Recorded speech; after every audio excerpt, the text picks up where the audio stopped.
Hello everyone. तो इस साल जो नीट 2024 का पेपर हुआ है, उस पेपर में फिजिक्स में जो फर्स्ट टॉपिक है यूनिट्स एंड मेजरमेंट्स, इस यूनिट्स एंड मेजरमेंट से 3 एमसीक्यूज पूछे गए।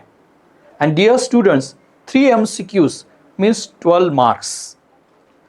देखो कितना छोटा सा सिंपल टॉपिक है, हर एक स्टूडेंट ये टॉपिक बहुत अच्छी तरह से प्रिपेयर कर सकता है।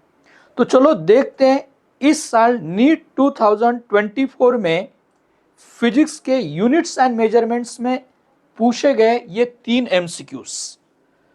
देखो, फर्स्ट एमसीक्यू ये सिंपल एंड बहुत ही आसानी से, जिसने स्टूडेंट ने सिर्फ लेक्चर्स भी रेगुलर अटेंड किए हैं तो भी इन क्वेश्चंस का वो आंसर बता सकता है। See the first question. The quantities which have the same dimensions as those of solid angle are. तो हमें पहले ये पता होना चाहिए कि सॉलिड एंगल के डायमेंशंस क्या है। सॉलिड एंगल, तो सॉलिड एंगल सिंपल फॉर्मूला है area upon radius square. So that's why it's a ratio of two similar quantities and hence it has no dimensions. उसे डायमेंशंस नहीं है। तो डायमेंशन जिसे नहीं है, ऐसे कौन सी क्वांटिटीज ऑप्शंस में? तो of course strain has no dimensions, angle no dimension, मतलब जिन्हें डायमेंशंस नहीं है ऐसी क्वांटिटीज है स्ट्रेन एंड एंगल। एंड वही सॉलिड एंगल के लिए भी बता सकते हैं, solid angle has no dimension. That's why option है फर्स्ट। तो देखो, जस्ट रेगुलरली आपने लेक्चर्स अटेंड किए, थोड़ा सा अच्छी तरह से पढ़ लिया तो भी इन क्वेश्चंस के आंसर आप दे सकते हो। एंड एक बात और बता दो, इसके पहले भी solid angle and plane angle पर बेस्ड क्वेश्चन पूछे हैं।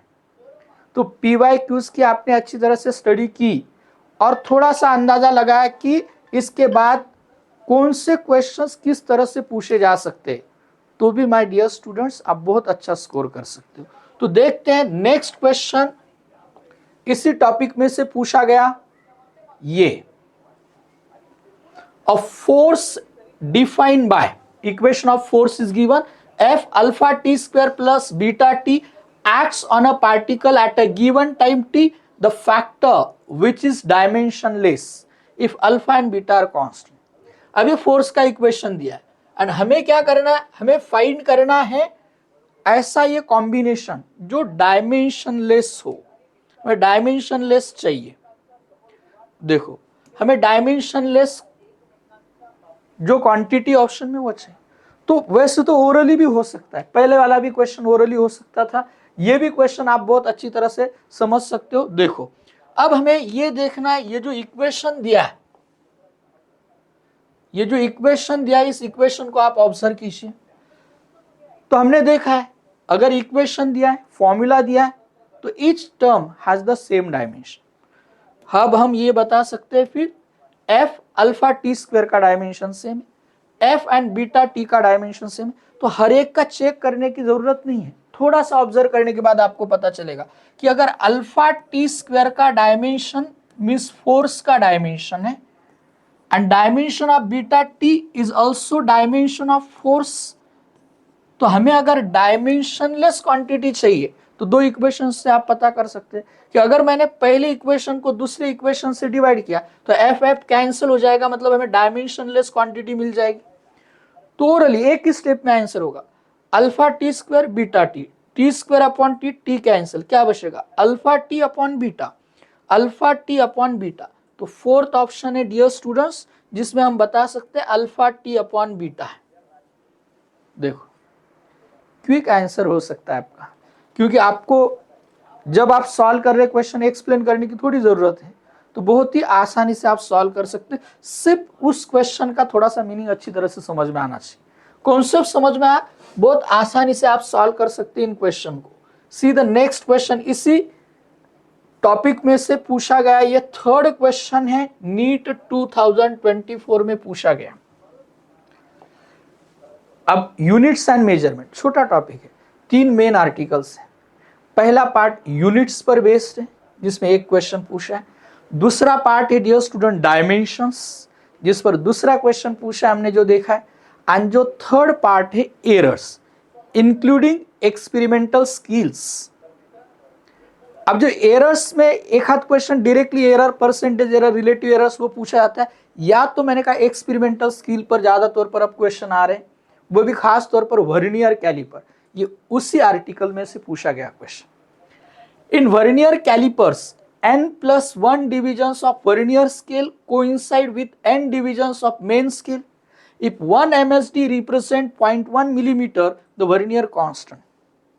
इस क्वेश्चन को बहुत अलग अलग तरीके से स्टूडेंट्स सॉल्व करते हैं। देखो, एक सिंपल फॉर्मूला है लिस्ट काउंट और वर्नियर कांस्टेंट, लिस्ट काउंट और वर्नियर कांस्टेंट का, देखो कौन सा, 1 MSD 1 main scale division -1 vernier scale division. इस फॉर्मूला का यूज करके भी आप लिस्ट काउंट फाइंड कर सकते हैं। दूसरा मैं एक शॉर्ट फॉर्मूला आपको बता रहा हूं, लिस्ट काउंट का फॉर्मूला माय डियर स्टूडेंट्स बहुत ही आसानी से आप फाइंड कर सकते हैं। स्मॉलेस्ट वैल्यू ऑफ, फॉर्मूला वैसे लिखने की भी जरूरत नहीं, ओरली कर सकते हैं। Smallest value of 1 MSD 1 main scale division upon number of vernier scale division, बस ये फॉर्मूला याद रखो। ये फॉर्मूला से एक स्टेप में आपका आंसर आ सकता है, ये आपको समझने के लिए लिखी मैंने। अगर ये स्टेप आपने साइड में रख दी तो आपका आंसर बहुत ही आसानी से आपको मिल सकता है। देखो, smallest value of 1 main scale division, देखो यहां पर 1 MSD रिप्रेजेंट्स 0.1 mm, सी 0.1 mm, ये मिलीमीटर में, upon number of divisions on vernier scale. तो मैं क्या करूंगा, ये क्वेश्चन सॉल्व करूंगा तो ये सिर्फ आपको बताया मैंने एक्सप्लेनेशन, मैं डायरेक्ट यहां से start, 0.1 mm upon number of vernier scale division. देखो इन वर्नियर कैलिपर्स n+1 डिवीजन से, तो n+1, ये n+1, बट आपको कहा है, आपको कहा vernier constant in centimetre, centimetre में फाइंड करना, तो बहुत आसान है, बहुत आसान है। लिस्ट काउंट आपको मिल जाएगा डियर स्टूडेंट्स 0.1 mm, 0.1 का मतलब होता है 1/10, 1/10, 0.1 मतलब 1/10 mm में ही है, या n+1 यहां पर लिख देता हूं। अब हमें सेंटीमीटर फाइंड करना, सेंटीमीटर में, तो 1 सेंटीमीटर 10 मिलीमीटर, 1 सेंटीमीटर 10 मिलीमीटर, तो मिलीमीटर को सेंटीमीटर में कन्वर्ट करना है। फॉर रिवर्स चेंज हमें डिवाइड करना होगा 10 से, तो आपका आंसर हो गया 1/100 इंटू n+1। तो इसका मतलब हमारा आंसर है इस क्वेश्चन का 4th। देखो कितने इजी क्वेश्चंस हैं, 2024 में पूछे गए। तो माय डियर स्टूडेंट्स, मैं वही बताना चाहता हूं कि फिजिक्स का नीट का पेपर बहुत डिफिकल्ट नहीं होता है। सिर्फ आपने रेगुलरली, ऑनेस्टली एंड विश्वास के साथ अगर ये लेक्चर्स अटेंड किए, तो मैं आपको बता देता हूं कि आपको फिजिक्स में बहुत अच्छा स्कोर मिल सकता है। तो चलो मिलते हैं ऐसे कुछ क्वेश्चंस लेकर प्रीवियस ईयर्स नीट के नेक्स्ट लेक्चर में। So thank you very much.